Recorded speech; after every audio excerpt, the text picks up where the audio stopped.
Okay, guys. I tried to take off or I tried to loosen the old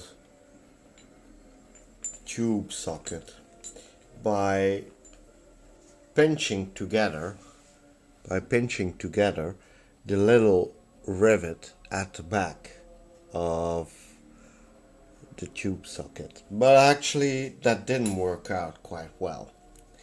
So I decided that I would use a small, very hard, I think they call it carbide tipped drill, to drill the little rivet out of its hole. Now, you don't have to use brute force to do this. In fact, you need to drill very slowly in a very measured pace and by applying very little force, because if you go too brutally, too quickly, then the drill might just pierce everything in its path and you might damage a lot. Remember, the only thing we want to do is really core the little rivet, to take out its core so that it becomes so brittle and thin that I can actually take it out with tweezers or small pincers. Okay, so here we go. I attached the drill to a slow rotating drill head. So let me do it slowly, like this, very slowly, and I'll try to do it so that you can get a good picture of it. I think you can see it. Okay, here we go. Very slowly, very measuredly.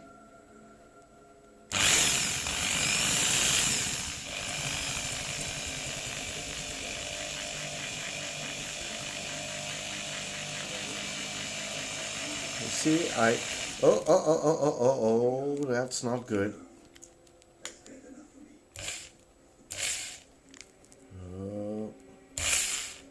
Oh, we have a small problem, Houston. Hang on.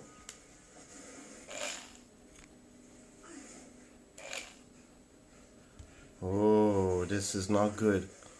This is really not good. Hang on, guys. I really have to take... Okay, we had a little snag. We hit a little snag in that the leftovers of the leftovers, you know, little metal brims like this, you know. Let me see if I can pick it up. See, while I was drilling out the little rivet, tiny little pieces, slivers of metal came off the rivet and they snagged into the wire, in one of the wires of the IF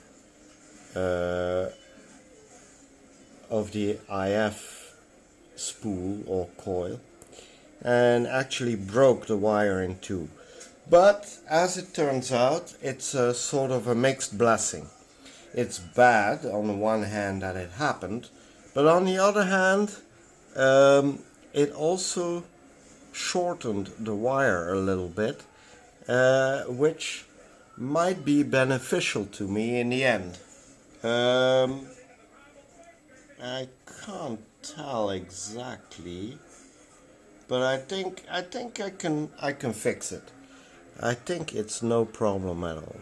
Okay, so this just serves as one more reminder or warning that working on such tiny little chassis can be a little bit of a problem. Yeah, so you really need to go in very easily, very gently, so that you don't destroy everything actually by doing it. So let me continue now.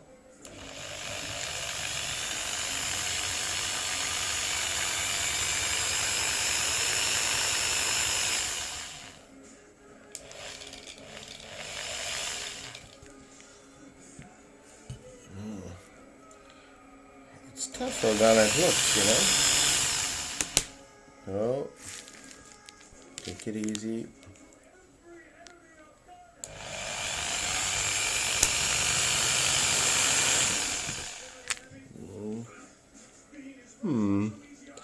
It's offering much more resistance than I thought it would. So I don't know why, but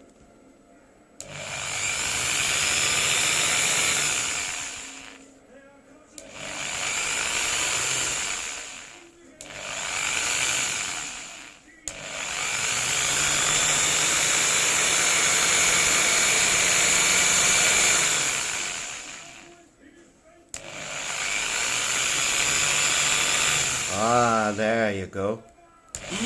Yeah, I think that's it. I think it's loose. Let me see.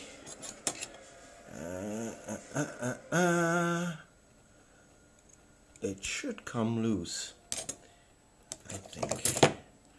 Let me see, with right kind of pliers, maybe I can loosen it. This is a bit harder than I thought, especially if I have to do it with my left hand, with which I'm not so dexterous. Yeah, let me try with a needle nose plier. No, we're not done yet. Okay, let's drill a little more. Okay, here we go.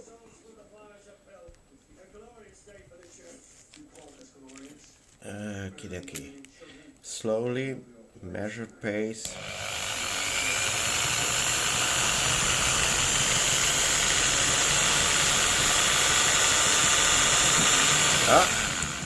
There you are. We drilled through it. So, okay. Let's see if we can loosen it up now. Well, maybe by putting a little screwdriver, using it as a small lever. Aha! Yes! There it is.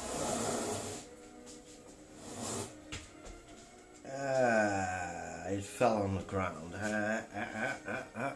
Where is it? Aha! Here it is. Got it. Okay, so let me show you what's left. What's left of it. This is all that's left of it. As you can see, it's a very tiny little small part of the rivet. So there you go. We managed to release at least one side of the tube socket. But before I can release all of it, and in fact before I will release all of it, I think I will first unsolder all the parts that are soldered to it, so that then I can start with a clean slate, put in a new tube socket, and then start re-soldering everything to the new socket. So give me a little while to do that, and I'll get back to you presently. Okay guys, this is what I did to repair the broken wire of the IF coil. I twisted it together, as you can see here. I twisted the ends together as well as I could, and I'm going to thread them through a tiny little loop made of excess wire I used from a clipped capacitor. And you see it's a tiny little coil. So I'm going to thread these wires through this little loop I made, and once it's here at the split of both ends, I will solder it hard with a tiny drop of solder. That way it will seal the two ends of the wire together, and hopefully that will repair it.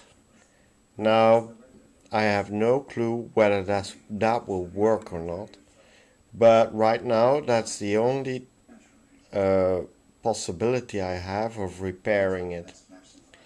I think it will work out. It might change a little bit the tuning that will be necessary once I will align the receiver, but I think it will be within acceptable limits. So let me just get ahead with it and I'll get back to you with an update. Okay, as you can see, I finally managed to thread the wire into the tiny loop.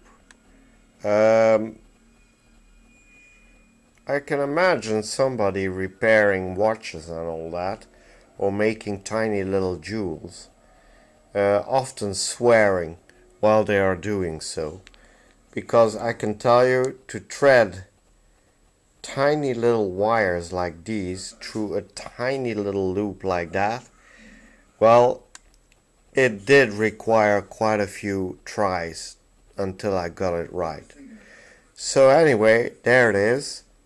Now I'm going to drop a very hot drop of solder on top of it and lock the wires into that solder. Well, I will lock them together and hope that will re-establish enough of contact for the coil to work properly. So here we go. Okay guys, so this is a repair I did to the broken stranded wire of the IF coil.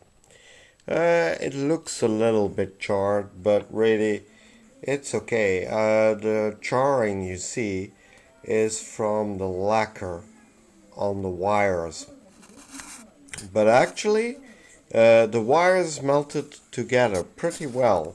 In fact, I even tried to wiggle them around just to see whether the soldering was strong enough, and as you can see, I won't exaggerate, the wires stay nicely in place. So I think this repair did the trick. So now whether the coil will still work, that's another matter of course, but I think I saved the day. Well,